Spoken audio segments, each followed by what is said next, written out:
Hey, and welcome to Day 5 here on Kevin Smith Week here at the Real DVD Watchers. On Wednesday, it's me, Tom. The movie that I got to review is something that I've really wanted to review, and just I never really gave it the time, even though I should have, because it is a great movie.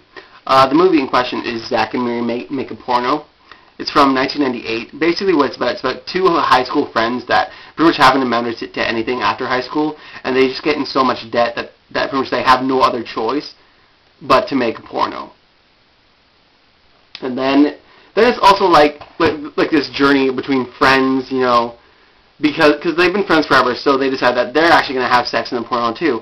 And then it becomes like this whole entire thing of them being nervous and understanding that they actually really do love each other and caring for each other.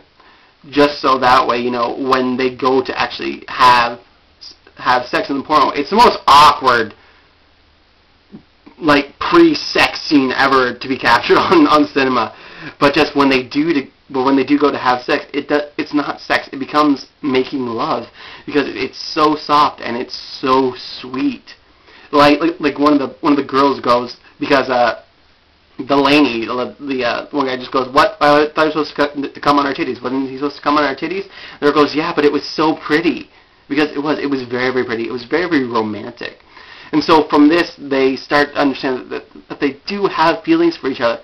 But just, they promised each other it wouldn't change anything, and thus things come up, and jealousy happens, and it just becomes like this really good love story that I think Kevin Smith really needed to get back to. Because for me, out of all his movies, this is his greatest love story. At least I personally think. Let's start off talking about Seth Rogen and Elizabeth Banks. Seth Rogen, everyone knows who he is. Elizabeth Banks, a lot of people know who she is, but their chemistry was predetermined in A 4-Year-Old Virgin, because in that scene in the shower, they just have such a blast. And with this, it's them, they start off with the perfect friendship going on, like, perfectly well understand it. And then when it evolves, it's so soft and it's just so real. It just feels right, you know? And then once you see what's happened to them, you're like, what the fuck's wrong with you guys? But nonetheless, they both act so well in this movie. Like, it's just astonishing. And then you have like people, you know, like Jason Mewes, who just got over his heroin addiction, coming back in, and he is just spot on as Lester the Molester von Kochenstein. Oh my god, just so great. And like, you get to see his cock in the movie, his cock and balls, and it's just like, oh, Musey, what are you doing? And then you have people like Greg, what the hell's his name, from The Office. He plays Daryl in the Office. He is so good as this guy who's like trapped in a failed marriage, and the banter between him and his wife is so great, especially towards the end where he just like flaps her titty. It's awesome. And then you have people, you know, like Tracy Lords in there, and the other girl, her name is actual porno stars, you know, and them doing a really good job with their acting. You know, I was actually really impressed with it.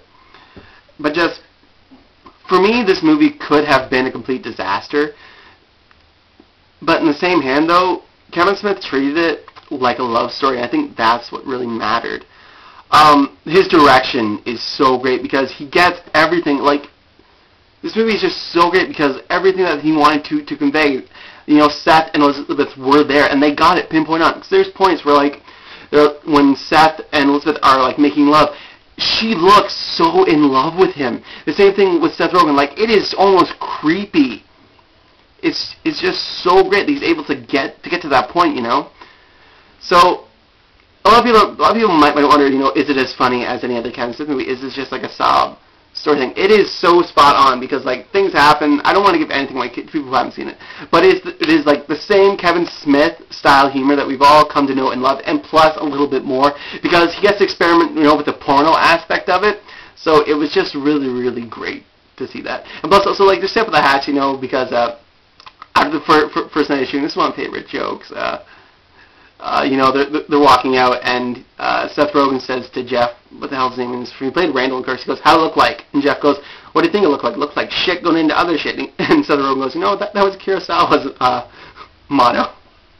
I love that joke. But nonetheless, though, the editing is really great. It just has like, it has your standard Kevin Smith feel to it, and it's all shot in Pittsburgh. So they go to the Monroeville Mall.